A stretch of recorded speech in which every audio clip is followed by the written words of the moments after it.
The June 26 amendment gave a couple additional conditions that you need to take into account to meet Bill 96. And so it basically, it defined what is considered to be a related document to a contract, because if you notice in section Article 55, which is the section on contracts of adhesion in the Charter of French language, basically alludes that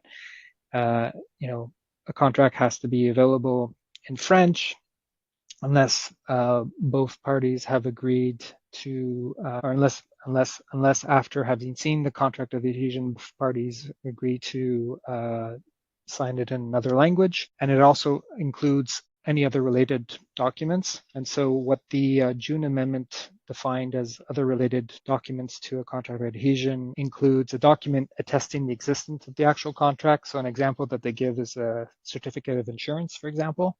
So you might get the policy, but then you actually get a little certificate, like a travel insurance certificate, for example. The second example was where it's legally required to have an annex to the contract, for example. So an example that they give is a termination form. So under the Consumer Protection Act, there are certain types of contracts that require to have a termination form annexed to the contract of adhesion. And then they have a catch-all, which is basically anything that's considered to be accessory. So that gives us a little more background on what can be considered to be a related document to a contract of adhesion. And they also talked about technological, how you can ensure that you're using technology and meeting the requirements. So they talk about phone, because there are certain people that come into enter into a contract via the phone. And so the question I think that was asked to the government was, how do you ensure